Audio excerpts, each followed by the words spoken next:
Selamat datang militer konflik. Hari ini kita akan bahas panasnya hubungan Amerika versus Iran. Negosiasi disebut buntu total. Muncul isu 15 hari penentu. Benarkah menuju perang besar atau ini sekadar tekanan politik? Kita kupas dari awal kronologi sampai kemungkinan terpuruk. Sobat militer, untuk memahami panasnya situasi hari ini, kita harus mundur ke belakang tahun 2015 saat dunia menyaksikan sebuah kesepakatan besar namanya Joint Comprehensive Plan of Action. Kesepakatan ini ditandatangani Iran bersama 6 negara: Amerika Serikat, Inggris, Prancis, Jerman, Rusia, dan Tiongkok. Di era Presiden Barack Obama, Amerika sepakat memberi keringanan. Sebagai imbalannya, Iran membatasi program nuklirnya. Pengayaan uranium dipangkas, sanksi internasional diperketat. Tujuannya jelas, mencegah Iran mengembangkan senjata nuklir. Awalnya berjalan relatif stabil. Badan Energi Atom Internasional menyatakan Iran mematuhi batas yang disepakati. Tapi semuanya berubah di tahun 2018. Presiden Donald Trump mengambil keputusan besar. Amerika keluar sepihak dari kesepakatan. Alasannya tegas. Menurut Washington saat itu, perjanjian dianggap lemah, tidak membatasi program misil balistik Iran, dan tidak menghentikan pengaruh regional Teheran. Setelah keluar, Amerika menerapkan kembali sanksi ekonomi, bahkan lebih keras dari sebelumnya. Ekspor minyak Iran terpukul, aset dibekukan, perdagangan dibatasi, ekonomi Iran terguncang, inflasi melonjak, nilai mata uang jatuh drastis. Iran merespon mulai tahun 2019. Teheran secara bertahap mengurangi terhadap JCPOA. Level pengayaan uranium dinaikkan, stok uranium bertambah. Ketegangan tidak hanya di meja diplomasi. Tahun 2020 menjadi titik panas lain. Jenderal Iran Qasem Soleimani tewas dalam serangan drone Amerika di Irak. Iran membalas dengan serangan ke pangkalan militer AS.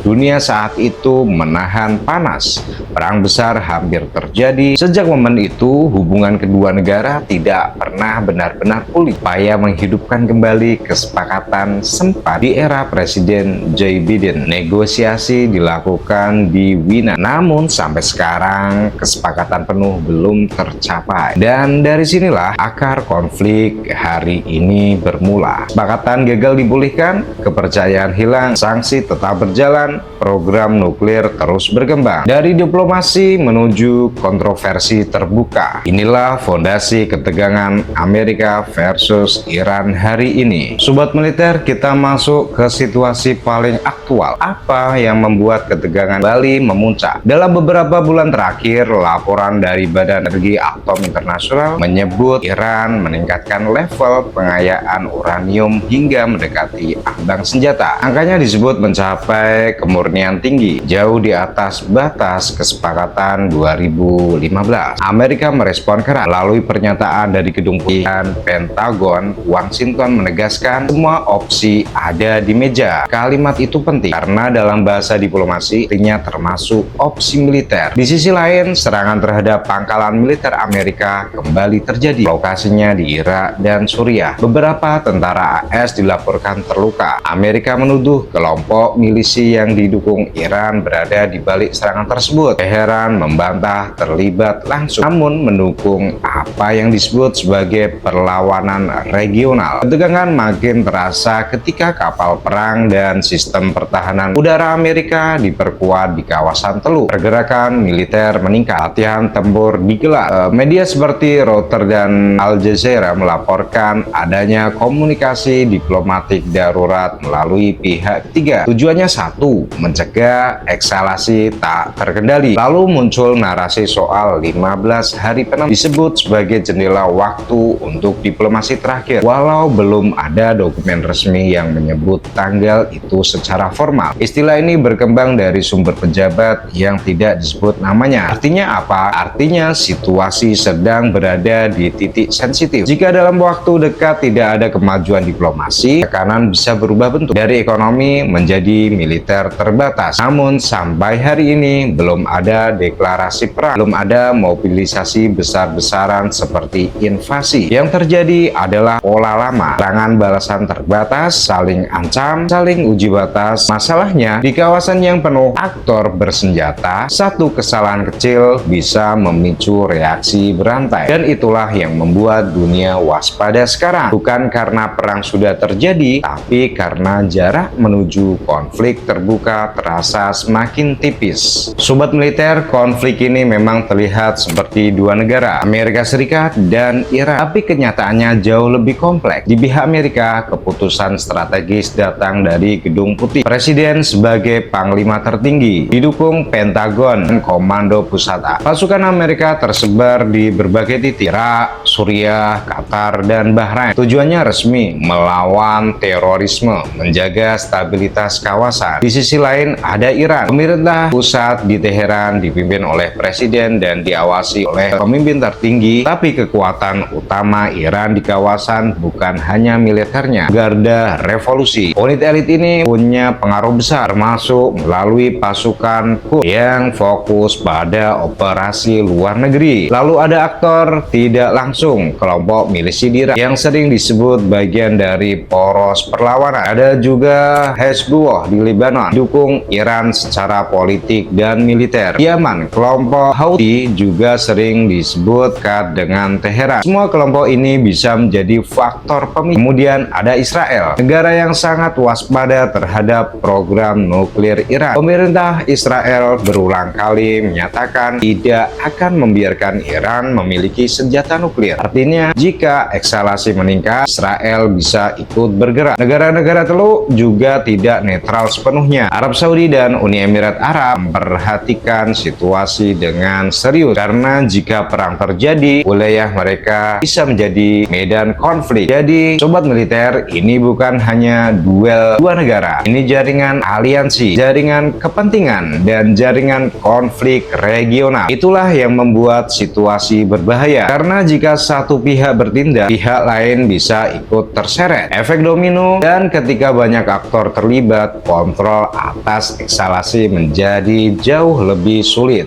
Sobat militer, sekarang pertanyaannya, kenapa konflik ini terus berulang? Kenapa Amerika dan Iran sulit sekali berdamai?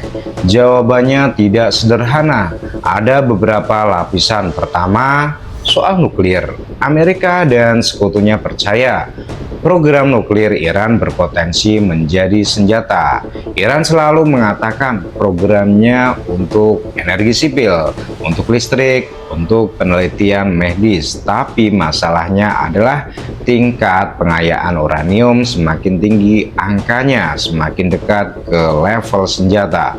Laporan dari Badan Energi Atom Internasional beberapa kali menyebut stok uranium Iran meningkat. Itu yang memicu kekhawatiran global. Kedua, pengaruh regional. Iran bukan hanya negara biasa, ia punya jaringan sekutu bersenjata di Timur Tengah. Amerika melihat ini sebagai ancaman terhadap pasukannya dan terhadap sekutunya seperti Israel. Iran melihatnya berbeda. Mereka menyebutnya sebagai strategi pertahanan untuk melawan dominasi Barat. Ketiga, sejarah panjang permusuhan. Hubungan kedua negara memburuk sejak revolusi Iran pada tahun 1979. Kedutaan besar Amerika di Teheran pernah disandera. Sejak saat itu tidak ada hubungan diplomatik resmi. Saling curiga sudah mengakar puluhan tahun. Keempat, faktor politik domestik. Di Amerika, isu Iran sering menjadi bahan kampanye. Sikap tegas dianggap menunjukkan kekuatan. Di Iran, tekanan dari luar sering memperkuat kelompok garis keras yang memang tidak percaya pada Amerika. Kelima, kepentingan strategis kawasan. Timur Tengah adalah pusat energi dunia, Selat Hormuz adalah jalur vital minyak global. Jika Iran merasa terancam, ancaman penutupan jalur ini sering muncul dalam retorika. Itu sebabnya setiap ketegangan kecil langsung berdampak ke harga minyak dunia. Jadi, sobat militer, konflik ini bukan hanya soal satu serangan, bukan hanya soal satu pernyataan keras. Ini akumulasi dari sejarah, dari ideologi, dari geopolitik, dari kepentingan ekonomi. Dan selama akar masalah itu belum selesai, ketegangan akan selalu punya potensi untuk meledak kembali. Sobat militer, sekarang kita masuk ke pertanyaan yang paling krusial. Bagaimana jika perang benar-benar terjadi? Ada beberapa skenario dan semuanya punya konsekuensi besar. Skenario pertama, serangan terbatas. Amerika bisa meluncurkan serangan presisi, menargetkan fasilitas militer Iran atau infrastruktur yang dianggap terkait program nuklir. Iran kemungkinan membalas dengan serangan rudal atau lewat kelompok proksinya di Irak dan Suriah. Konflik tetap panas, tapi masih terkendali. Skenario kedua, perang regional. Jika Israel ikut terlibat, situasi bisa meluas. Serangan bisa terjadi di Lebanon Selatan atau di wilayah perbatasan lainnya. Kelompok seperti Hezbollah bisa ikut bergerak. Amerika sebagai sekutu Israel hampir pasti terseret lebih dalam. Negara telu akan siaga penuh. Skenario ketiga, gangguan jalur energi global. Selat Hormuz menjadi titik paling sensitif. Sekitar 1/5 perdagangan minyak dunia melewati jalur ini. Jika Iran mencoba mengganggu jalur tersebut, harga minyak bisa melonjak drastis. Dampaknya bukan hanya ke Amerika, bukan hanya ke Timur Tengah, tapi ke seluruh dunia, termasuk Indonesia. Harga BBM bisa terdorong naik, inflasi bisa meningkat, pasar saham bisa terguncang. Skenario keempat, perang proksi jangka panjang. Tidak ada deklarasi perang resmi, tapi serangan terus terjadi lewat milisi, lewat siber, dan lewat sabotase. Situasi ini bisa berlangsung bertahun-tahun.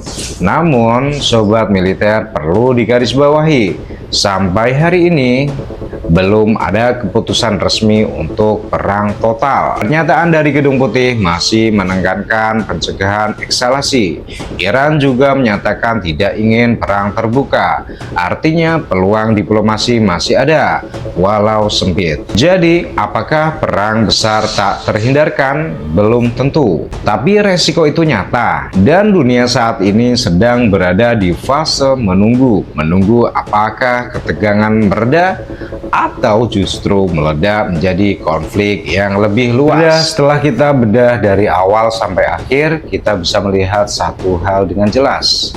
Konflik Amerika dan Iran bukan konflik dadakan, bukan emosi sesaat. Ini konflik panjang, berakar dari sejarah, diperparah oleh politik, dipicu oleh kepentingan strategis. Dimulai dari kesepakatan nuklir 2015, berubah drastis saat Amerika keluar di era Donald Trump. Lalu negosiasi yang tak pernah benar-benar pulih di masa Joe Biden. Sekarang ketegangan kembali di titik sensitif. Serangan terjadi, balasan dikirim, retorika makin keras. Isu 15 hari penentu beredar, walau belum ada dokumen resmi yang menyatakan ultimatum perang. Artinya apa? Artinya situasi memang serius, tapi belum sampai perang total. Yang terjadi saat ini adalah tekanan maksimum. Diplomasi berjalan di balik layar, militer siaga di lapangan. Dunia sedang menahan nafas, karena jika salah langkah sedikit saja, dampaknya bisa meluas. Selat Hormuz bisa terganggu, harga minyak melonjak, ekonomi global terguncang. Indonesia pun tidak kebal. Kita terhubung dengan pasar energi dunia, dengan stabilitas geopolitik global. Namun, sobat militer, sejarah juga menunjukkan Amerika dan Iran beberapa kali berada di ambang perang dan tetap memilih menahan diri. Kenapa? Karena perang besar terlalu mahal secara ekonomi, secara politik, dan secara kemanusiaan. Jadi hari ini kita belum melihat deklarasi perang, kita belum melihat mobilisasi penuh. Yang kita lihat adalah permainan strategi, uji kekuatan, uji balas. Apakah negosiasi benar-benar buntu total, atau justru ini bagian dari tekanan agar tercapai kesepakatan baru? Waktu yang akan menjawab. Yang jelas, sebagai masyarakat, kita harus kritis. Tidak mudah terpancing narasi sensasional. Pantau fakta, ikuti perkembangan resmi, dan pahami dampaknya bagi kita. Dunia memang sedang tegang, tapi belum tentu menuju kiamat geopolitik. Kita akan terus mengikuti perkembangannya. Tetap tenang, tetap waspada, dan tetap bersama Militer Konflik.